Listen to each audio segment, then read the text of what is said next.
Welcome along to episode 2 of the Salt and Sauce Show. On tonight's show, I'm delighted to welcome to the couch an inspirational woman who is founder and CEO of mental health charity Onside.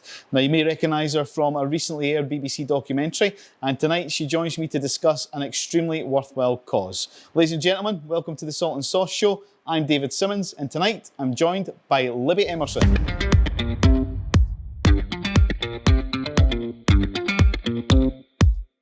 Yes, welcome along to episode 2 of the Salt and Sauce Show. I'm David Simmons, and as mentioned earlier, I am joined on the couch tonight by Libby Emmerson from Onside. Libby, thanks for coming on the show. Thanks very much for having me. You're very welcome. So tell us a bit about Onside. How did you get involved in it, and when did it all start?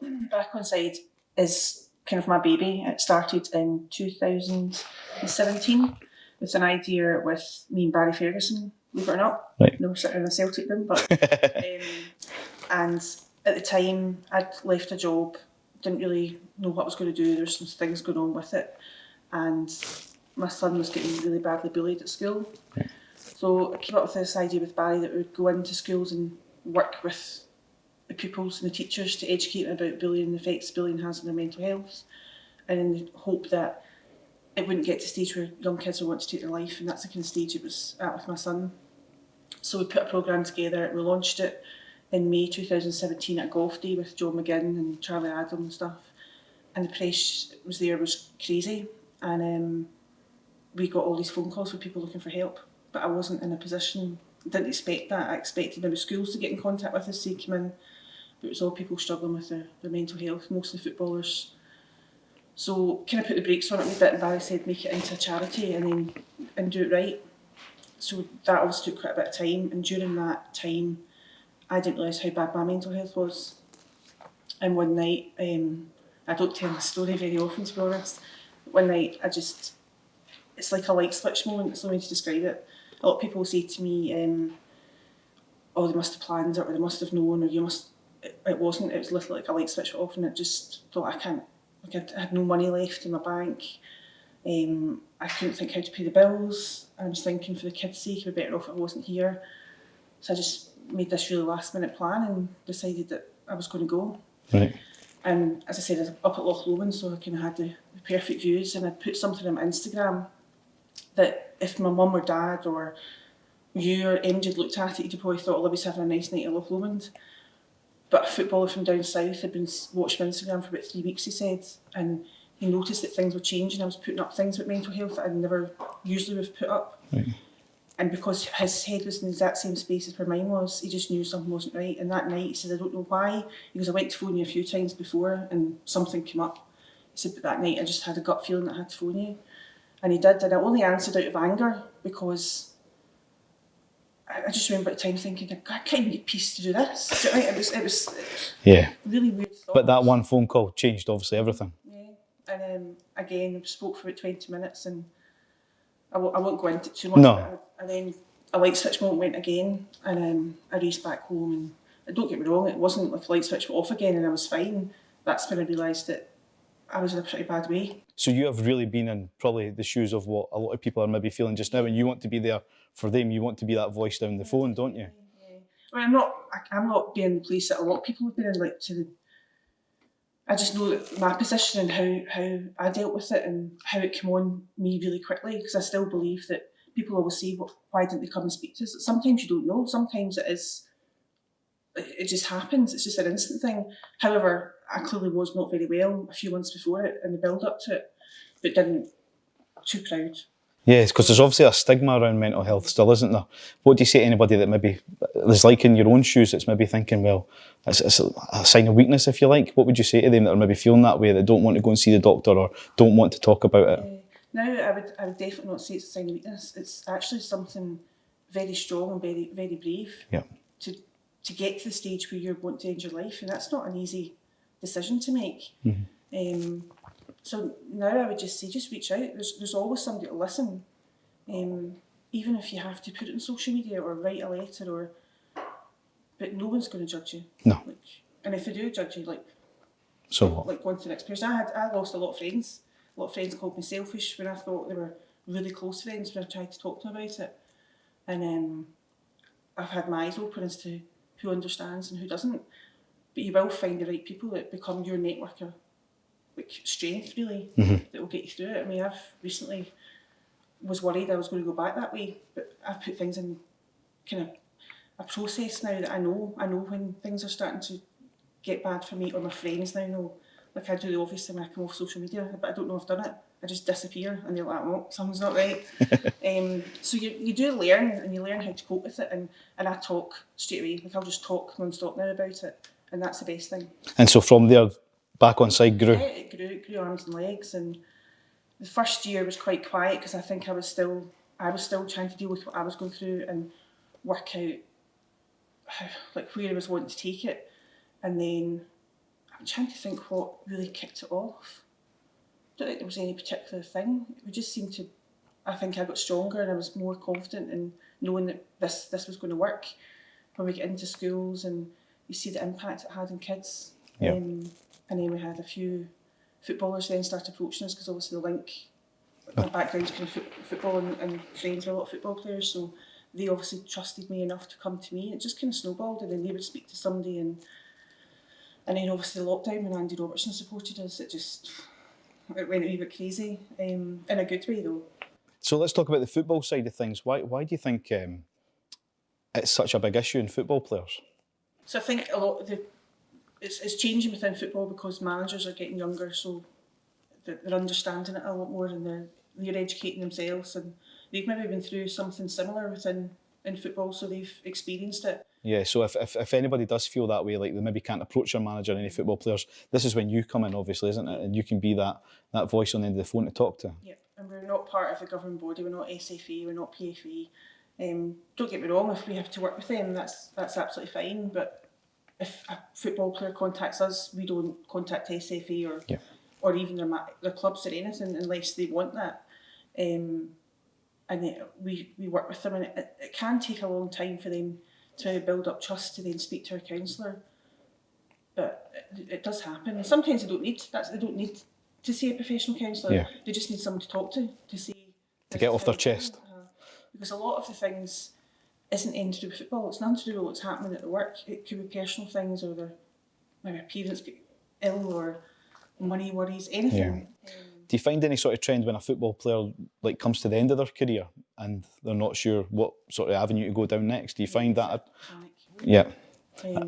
Especially if they're a wee bit older and they've not looked at doing anything ahead of their career finishings. I think a lot of players think it's never going to finish. Yeah. And then you'll get the players that maybe get injured and that's their career over, and they're still just at the beginning of their career, but they've not thought of anything else. Mm-hmm.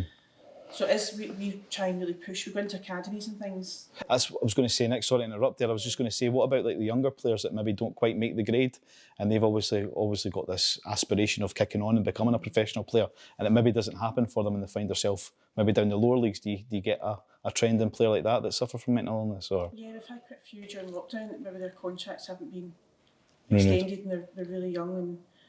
But we've worked with a couple of football clubs.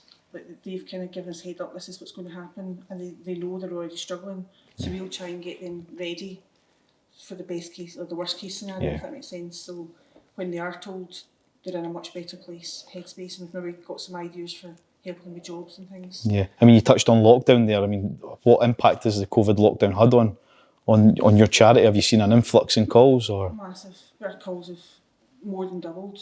Just now we're averaging about 72 calls a day. Wow. And right at the beginning of lockdown, it was just over 150 a day. Right. And I would say, because of last night's Glasgow getting put into lockdown, I expect us to be busy this weekend. Right, okay. And you don't just do this yourself, it's not just one phone, is it? You've got a network of a team that... It's just me. It's just you? Yeah, I've got a professional counsellor who works Monday to Friday, kind of 9 to 5, and out with, if I've got an emergency, like if I'm really needing her, she'll be there. But it started off as just kind of a part-time with her, and now we just don't have enough hours in the day. So I do a lot of one-to-ones, and then if it has to go to the next level, Jane steps in. So just now I think it's about 42 people we've got a week with her. Right. That's on a kind of 3-month programme, and now we've got a waiting list as well. So just financially, funding-wise, we just can't deal with the numbers, so we're doing a lot of signposting. Yeah, I mean, talking of funding, if let's just say I wanted to do a 5K fun run, I mean that would To do that. well, that's what I'm saying. That would be it would be a struggle 5K for me, but I could do that for your charity, couldn't I? Oh yeah, no, definitely would love anything like that at all. Would be greatly welcomed. So if anybody watching that's maybe thinking about doing like a sponsored ab sale or a fun run, a marathon, and just looking for like a worthwhile charity to help out, how would they get involved? Would they just give you a call or? Just our numbers on all social media. It's on the website. Anything at all. In fact, this weekend coming up, it's the Kilt Walk virtual weekend. So Tom Hunter's going to double anything that MD raises for a charity. Wow.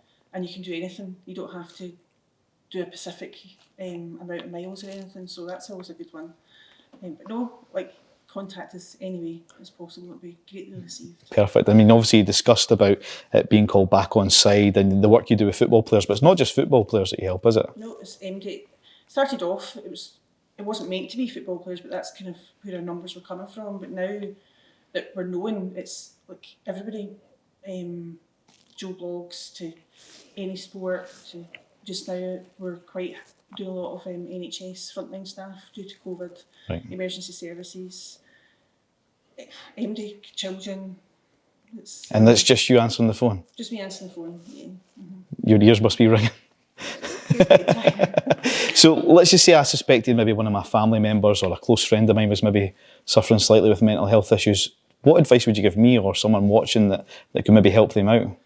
I think don't be scared to ask them. Yeah. Like I've said this recently to somebody who was saying to me, they've been saying to me for the last few months, so my friend's been struggling and I don't know what to do. And I said, well, have you asked her if she wants help? Have you spoke to her? Have you said that you're worried about her?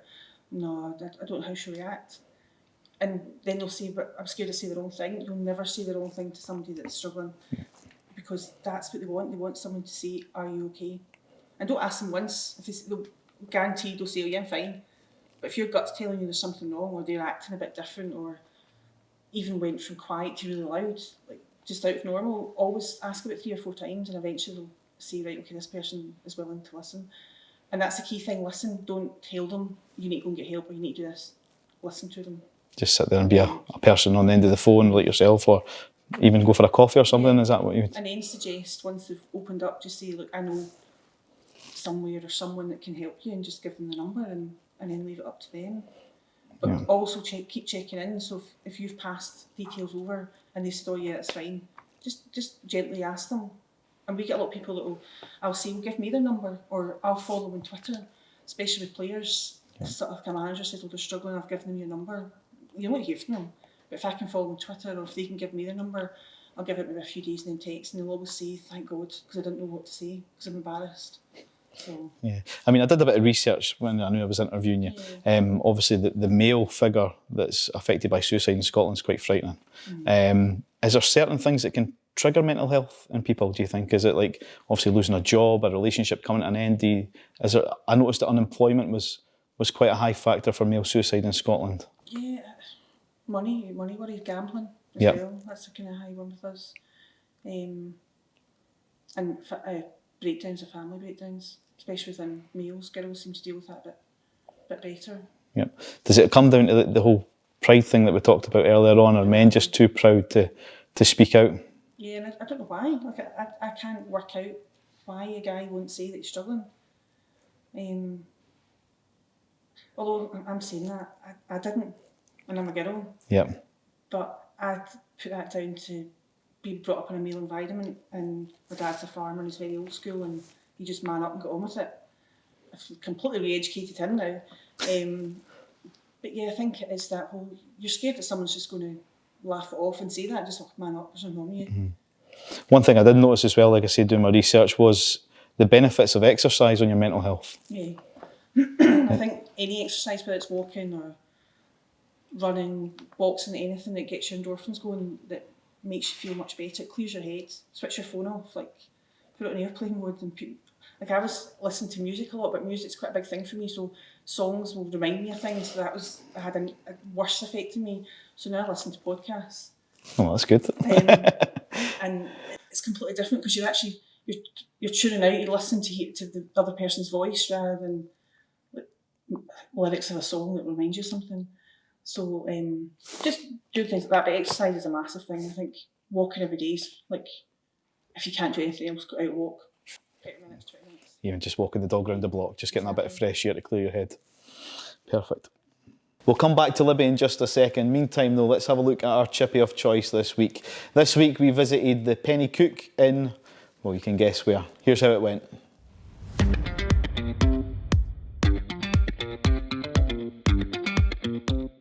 So this week's chippy of choice is the Penny Cook in Penny Cook, and I'm joined by Roberta. Thanks for coming on the show, mate. We appreciate it. So it says up here in your wall that you've been going since 1984. Your dad opened the farm, and now you've taken on the business. Super. So I don't know if we can pan here to the left, but the restaurant's unfortunately closed at the moment. But it's going to be opening back up in September, remember? September. Even for September. Perfect. So come along, grab your fish and chips, enjoy it, and then once that happens in September, you can have a wee sit down here with the family as well with some salt and sauce. Has to be sauce. Has to be sauce, definitely. So they do 2-for-1 pizzas on a Monday. Every Monday. And if you come in this weekend and you go to the salt and sauce show, Roberta's going to sort you out when you come. 10% off. Super. Thanks to the guys up at the Penny Cook in Penny Cook. So back to Libby, we're talking about mental health and your charity Back Onside. You mentioned that you're the voice down the phone. Do you do any sort of face-to-face, like drop-in kind of centres, or?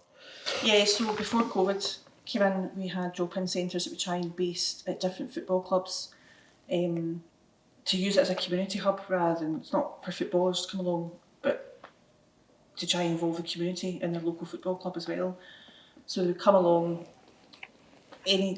between, I think it was 7 and 9 we did them, so as long as they came along, had a cup of coffee or a tea, they could either talk, listen, or just sit at the door. Like, it took a lot of guts for people to come in, to be honest, and it's male and female.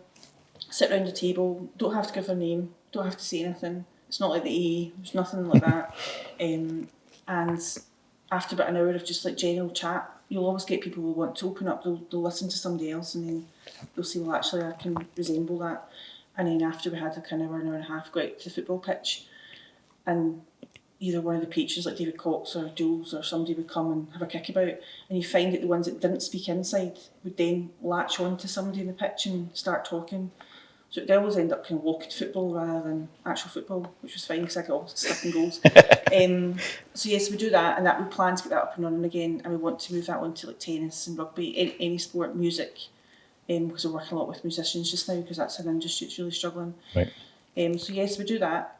We also have we did have our counselling office in Glasgow, but because of COVID again, we've decided to just still do it Zoom because the restrictions to have face masks on is no good when you're trying to counsel somebody to see their facial expressions, and they need to feel comfy. And a lot of it's anxiety just now, so the thought of getting on transport to get to our offices it's not good. So we have that, and then if people are needing someone to go to the doctor with or an appointment with the working pensions, we'll go along and help them do that as well, or we'll help fill in CVs or make CVs. It's kind of grown arms and legs. Like my counsel phoned the other day, because I know I wasn't counselling, but I did this. We did a personal statement for somebody, and we've got my job interview. But that's all part of helping them. Yeah. And if that can get them moved on and to the next stage, then that's great. So obviously we've touched on how mental health affects football players in the team sort of scenario, but you also mentioned about musicians, and you're starting to see a trend in mental health creeping in with musicians. Why do you think that is?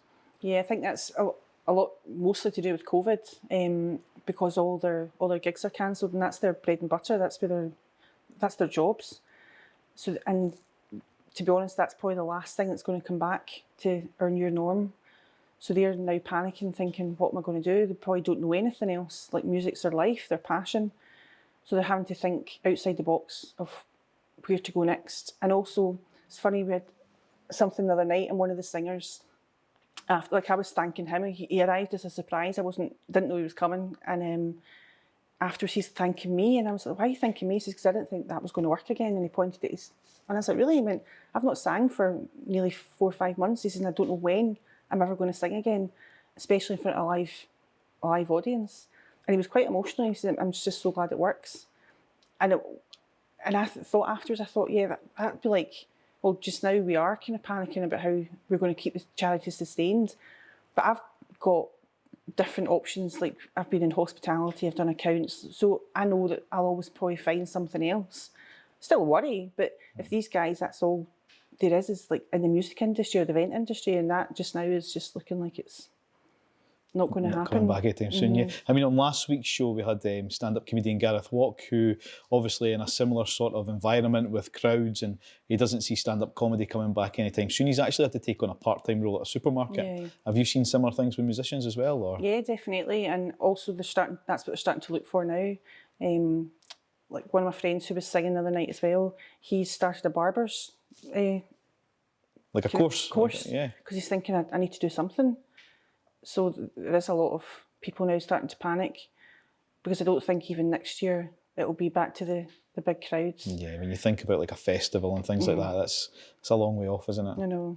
But then I think it was China last night on the news, they were doing a pool party. Right, okay. In the place that originally started.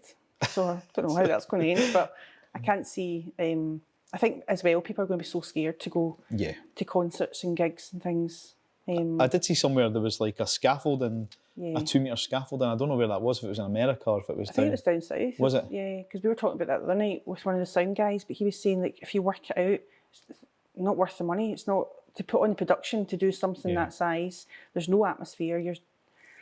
That's it. It doesn't just affect the main singer, does it? You've got all the background staff, like you say, sound guys, engineers, lighting engineers, your makeup, everything. Like everything it takes to put on something to that size. It's really worrying. And I think it's definitely, the spike's going to get higher before it peaks out. I think so. One of the things that obviously gets branded about with suicide, you hear a lot of people saying, oh, it's just a cry for help. What do you say to people that say things like that? Do some people do to get attention, and that's their way of voicing that they've got a problem? I think anybody that does something like that for attention is not well. Right. That's the way I look at it. We've had situations where we've had people put something on Twitter, and we either get tagged or I see it or whatever, and you respond, and a lot of the time it involves the police, and then you get police phones say they're not who they said they are. We found out where they are, and they're sitting in the house and they think it's funny. And to me, for somebody to do that means they're not well. Mm-hmm. So there isn't actually ever somebody doing something for attention. There's always something that needs to be fixed or looked into.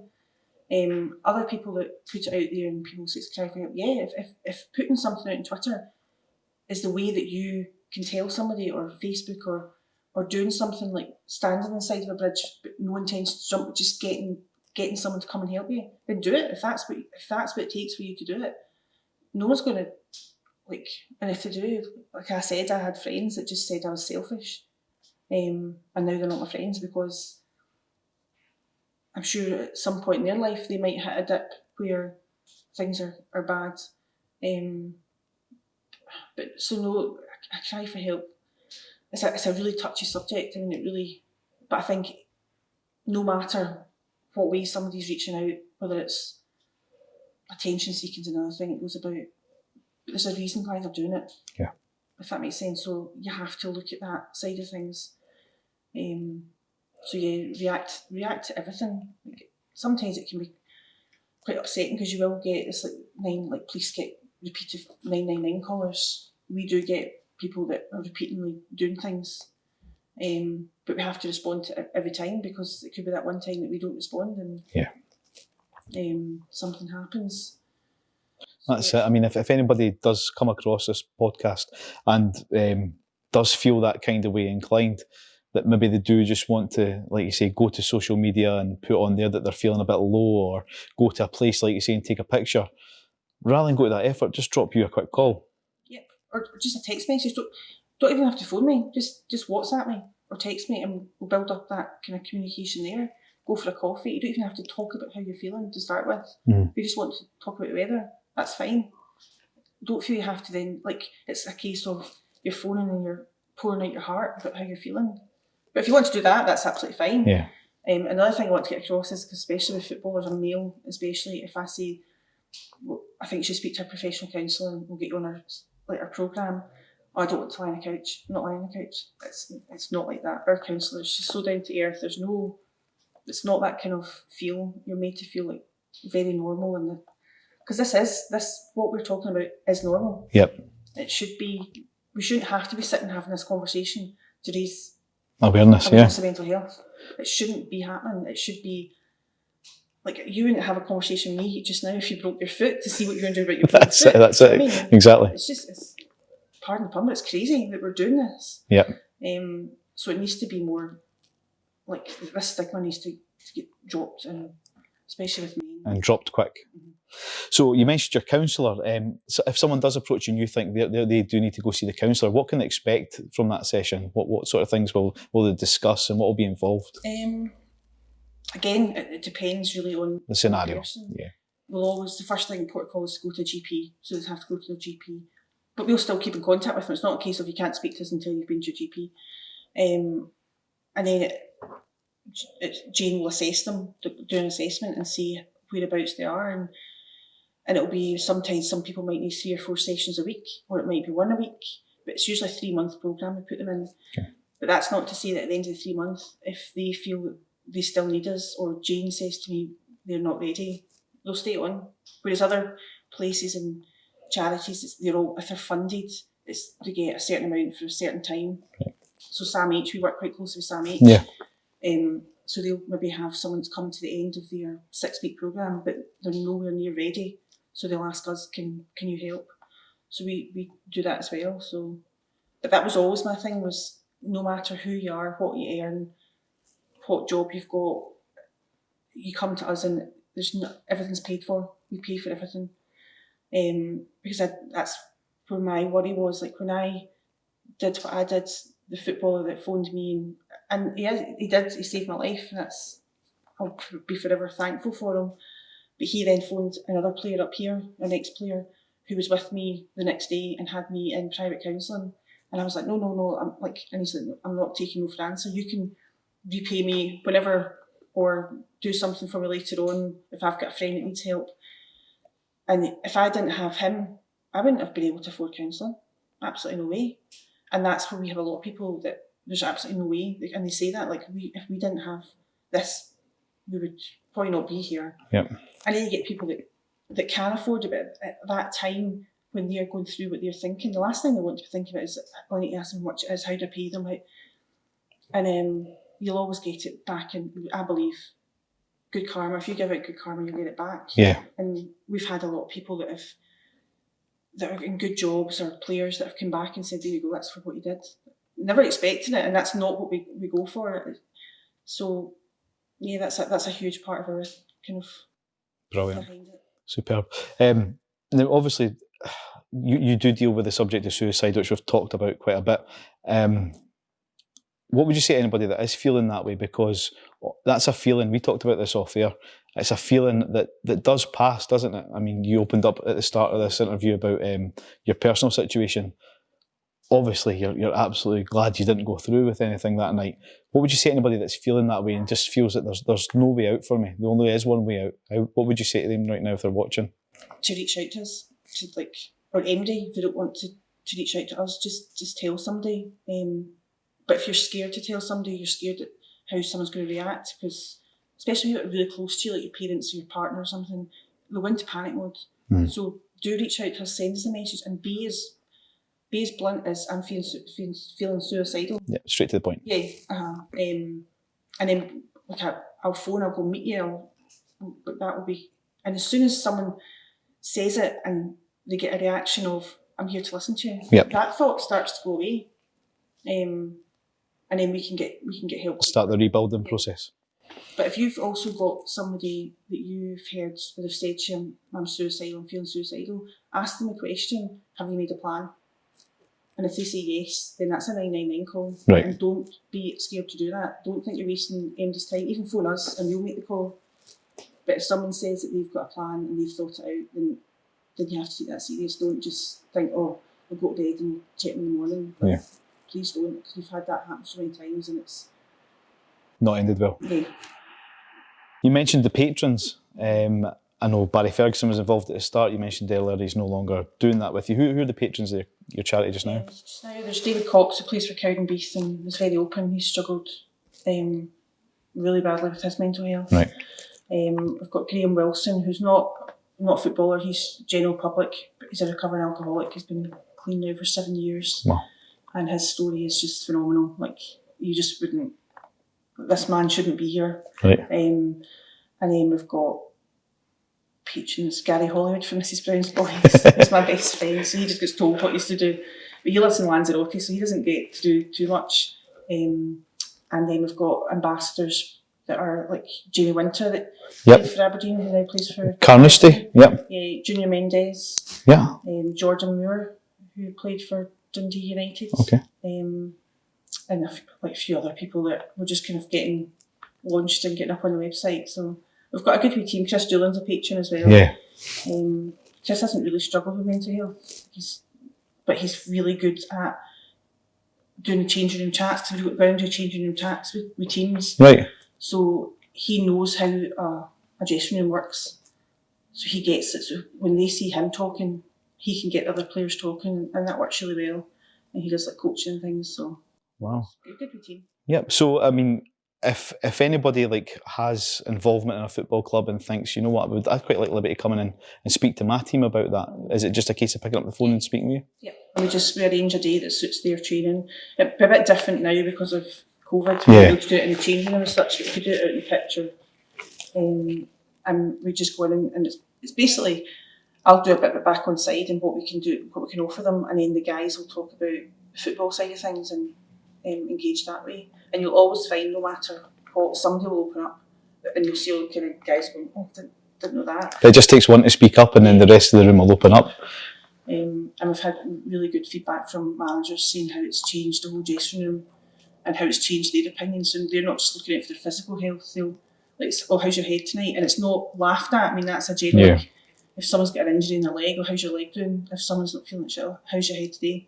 And that should be an everyday question. It should be asked, and nobody should think anything different of it. Just because you can't see what's going on doesn't mean that there's not a problem in there. So. Exactly. And you mentioned about the virtual kilt walk that's coming up. Do you have any other events planned in the future? I know obviously that COVID's maybe not helped that planning wise. Every single event this year, which is devastating. We're looking at doing a golf day in May, but we're not sure if that's going to be like viable, like to do it, like if it'll make any money, because you can make it back in when the auctions are happening inside. So we're not sure. We did a wee garden party on Saturday night, but that was more a thank you to a few people that have kind of stuck by us through COVID, and also testing the neighbours to see, and also testing to see how it works, because we all had to social distance. Yeah. There was only 15 of us allowed, so it was a bit of a strange atmosphere, but it worked out really well, so we're going to do a few more of them. Yeah, I seen that on Twitter actually. I had a wee look at the video. So if anybody does want to find out more about your charity and yourself, Libby, how do they do so? Just go to the website, backonside.co.uk. We've kept it really basic so that people who are struggling can go on, and it's quite quick, simple, and not too much reading for them. We've got a link where it says, can we help? And you literally click it and it takes you straight to my WhatsApp instantly, and it sends a message. So even if somebody, guys are really good at doing this, they'll send it and then panic and think, well, I didn't mean that, and you'll get, oh, I didn't mean that, sorry. So I keep the number, and maybe a couple of days later I'll text you, you sure you didn't mean it? I'm like, well, I've just, my friend's struggling, like, you know, it's not your friend. It's, yeah, but it might just take something like that, just enough to get the ball rolling. Mm-hmm. Yep. And again, just to told it, it's not, there's nothing to be ashamed of. Mm-hmm. Don't be ashamed. If you're struggling and you're feeling crap, then that's fine. I mean, as I say, that it's okay not to be okay. Libby, thank you for taking the time to come on the Salt and Sauce show tonight. I do appreciate it. Anybody watching that feels they've been affected by this tonight, by all means get on Twitter, look up Back Onside, go to backonside.co.uk and speak to Libby. Thanks for watching.